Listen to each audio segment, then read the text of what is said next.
I suppose so. Wes Spencer, and I am a cybersecurity nerd. I have been all my life.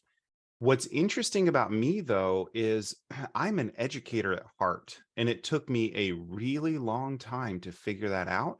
And once I did figure that out, I've learned that I can make a career out of what I do as both a cybersecurity entrepreneur who's started and built companies and sold them for $80 million, all the way to speaking at conferences and all of this stuff. And when I really boil down everything I am, it's an educator. I'm a teacher.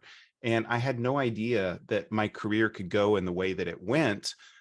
It just took a lot of iteration and kind of figuring things out to where I finally found my happy place and where I survive and thrive the most. And so I'm an entrepreneur, I'm an educator, and I'm just a big cyber nerd. I love it. And I will say that it is hard for me to find a day that I can log on to LinkedIn and not see you with a video or speaking or teaching or doing something. So that's absolutely right. Well, share a little bit about that career journey, how you started and kind of where you're at now. Yeah, so it's a pretty normal start. And I think what's encouraging to anyone watching this is it doesn't matter who you are and where you came from. The cybersecurity world has become very open, very inclusive, and very encouraging to new people. And so, Western Kentucky graduate, went to Callaway High, went right into the TSM program, is what it was called at the time, and just knew that I loved technology and I loved the kind of the business aspect too. I really enjoyed those courses and kind of like these are fun.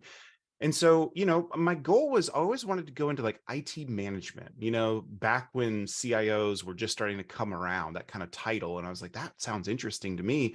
And so, I batted around a number of different careers and started in some like business to business technology stuff, and then ended up at Murray State actually, and was a network administrator there and taught some courses. And I loved teaching the courses.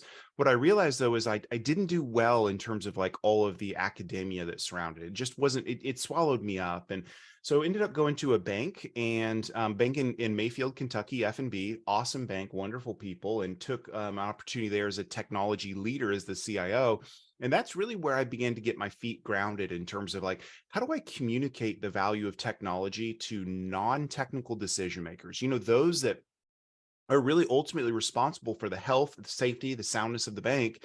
How does technology come into that? And so I had to learn through a lot of failure how that works. And so that was really kind of one of the blossoming points of my career, in the sense that I had opportunities to just grow. And so I was very involved in some like external cybersecurity groups. And one of those, I was elected as the member chair for about 4,000 banks and credit unions. And so I had this really cool leadership opportunity of like, guess what? Training and educating and helping a lot of these banks in their journey. And wouldn't you know it, that all sort of came through for me in some really interesting ways. I met a lot of other people just way outside of Western Kentucky that were doing some amazing things. And one of those was somebody who was thinking about starting a brand new company.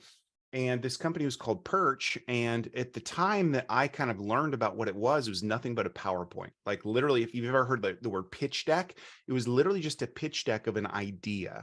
And that's how all amazing companies start. YouTube, I saw their pitch deck recently, literally 8 slides, all black and white, way back in the early 2000s. So we had this pitch deck and I fell in love with the idea of it. And I said, I want to help you guys do this. And so keep in mind what that meant was me leaving 140-year-old bank with a corner office and everything just stable, going to a company that had 1 month of funding before we were done. And we scrapped and we tried and we failed. I always say we like sort of failed our way to success with Perch. And the reason I did that, there's a lot of motivation on like why I did that. But one of those reasons is, and I always tell people, you have to find your why. Like, why are you doing what you want to do? Because your why will really influence your level of risk that you're willing to take. And so for me, I had a huge health scare a few years before that, and ended up in the hospital, ICU, took years of recovery. And so that just really shifted my mindset of like, I want to go do something bold and brave. And this Perch thing is probably going to fail, but maybe it won't, right? And so we sort of failed our way to success over 4 years. We built that company. We got it up to about 60 employees. And then we eventually sold it for 80 million, like I mentioned before. And all that didn't go to me. It was spread out among a whole bunch of people, which is the exciting part of that.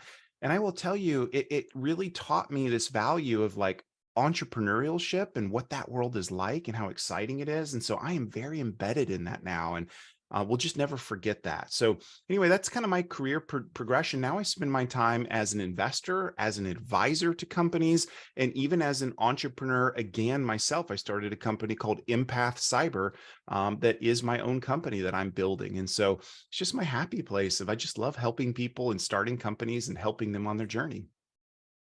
It has been a fascinating journey and one that I love. I can hear the stories multiple times and I still like to hear about it. Well, let me ask, if there is one tip that you would give to students now that are looking at your career and thinking that's something that I would like to do, what is that tip that you would give them? Yeah, I would just say seize on the soft skills, right? Like the hard skills are really important. You need to know how to, build and program route tables and how to, do firewall rules and how like an EDR work. You need those things for sure. But what you really need is the soft skills. And the most successful people that I have seen in my career are those that have really honed that. And here's the thing about the soft skills is it doesn't naturally happen. Like I've never met anybody that's just really good at soft skills. You have to develop that. And you might be like, well, I'm an introvert. I can't do it. Guess what? I'm an introvert. I really am. I recharge by myself or with a very small group of people. And yet I project as somebody that's like very, extroverted and all. And so my point is work on your soft skills, whether you're good at it naturally, you're introvert, extrovert, work on your soft skills, work on meeting new people. I love when I just came back to the Security Matters conference and had a few students of yours walk up to me and meet and introduce themselves to me. And I'm like, that person's going somewhere. They had the bravery to come up and say hi and just let me know their name. And like, I love that. And I think if you work on that and you try to make like one brand new connection every week, it will take you miles because you never know when that one connection you made a year, 3, 4 years down the road, it blossoms into something. I'll give you an example of this. I won't say his name, but I met somebody I hadn't seen in years at the Security Matters conference. We have a meeting next week where we're going to catch up and they've got some stuff they're doing that could be a good fit for what I'm doing. And, just staying in touch with people, you just never know when something comes out that benefits you or them. And so just working on those soft skills will just take you miles in your career. And that was probably one of the most important things for me as I've continued to grow. And I still do that to this day. Soft skills can be challenging. Well, let me take a step back. In your career, you have had a lot of really cool experiences. Share one of those stories. I'll share one. So this would be way off the line from probably what others might say. So keep in mind when so Perch, the company I mentioned before, was a funded company, which means that we took external funding to build the company. And the reason you do that, of course, is so you can grow beyond your capacity. So we're spending hundreds of thousands of dollars every month, even though we're not making that much. And you do that to grow and scale, right? So we were getting ready to raise a new fund. We were fundraising, and wouldn't you know it, we had some interest out of Silicon Valley. So we had some really well-known household name venture capitalist firm come in and say, hey, we've heard what you guys are doing. Can we talk to you? Would you guys fly down and meet us? I'm like, yeah, let's do it. So me and Aaron went and we flew down. And I'll just never forget. I was walking down, it's called Sand Hill Road. So this is the area in San Francisco where all the powerhouse VCs are. This is where like Facebook started. This is where LinkedIn started. This is where Pinterest started. This is where all these amazing household publicly traded companies all got their genesis. And here I am walking by and I'm like, wow, there's them, there's them, there's them. And we go in the door to Excel. Excel is one of the biggest VCs out there. And we walk in and you see up there all this like this portfolio of all these companies they've raised. And I mean, every single one was household names that like the companies I just mentioned. I could give over and over blockchain companies and all this. Like, I'm like, well, I can't believe they invest them too. And it was just a humbling experience to say, here's a guy from Western Kentucky that honestly has no idea what he's doing. it felt like a huge imposter walking in there, right? And we had a great conversation with them. And so I don't know, it's just really, I never thought something like that would happen. Ever, ever, ever did I think that here I would be talking to some of like the most innovative powerhouses in the world, a guy from West Kentucky. So just wanted to share that because I just it's one of those moments I won't ever forget. That is really neat. You have certainly grown and expanded beyond West Kentucky when you can see something like that.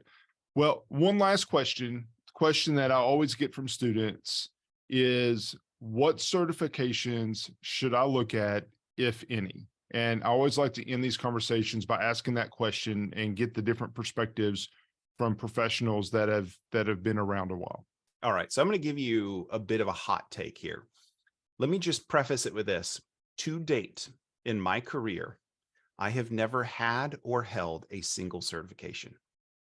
It's kind of wild. And at this point, it's sort of a badge of honor for me. Have I studied CISSP books? Yeah. Have I gone through a CCNA like training pathway? Yes. Never went and sat for any cert. So when students ask me, should I get a cert? My answer back is always, well, what do you want to do? And what do you need it for? I think certs are awesome. And there's a lot of reasons you may want them. You may be a new student, and because you haven't been focused on networking, like I mentioned before, you're getting ready to graduate and you don't have any opportunities. You don't have like any inside tracks with anybody. Well, a certification can help you get through the almighty HR filter, right? You're applying for jobs. Well, what's unique about you versus everybody else? Oh, they have a certification, a really well-known one, a Security Plus, a CCNA. So I think they can be very helpful. I'm a huge fan of them if you need them to get through the HR filter, or your company sort of requires them as you continue to grow. But also hear me when I say they're not critical. They're not like a mandatory. I've gotten through my career fairly successfully, I think, without having a single one.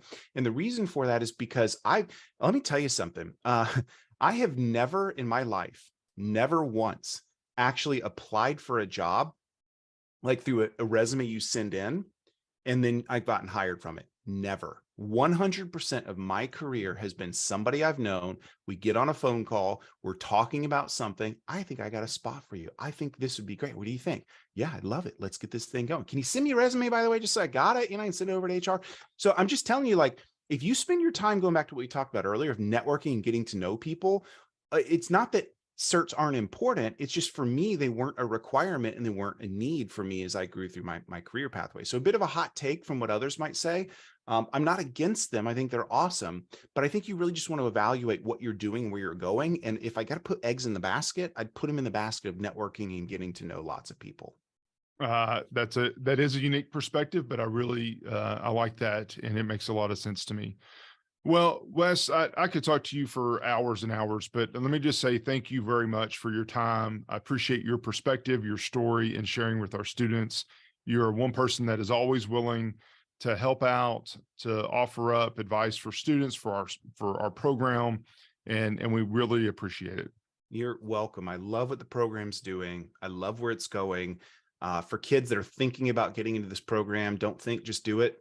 It's going to be, if you're interested in any area of technology and cyber, this is the place to be. And you can there's a laundry list of people that are incredibly successful to have been in this program, and huge fan of what it's done. And so it's an honor for me to give back and help. If it's helpful in any way, I'm very glad to hear it. So thank you.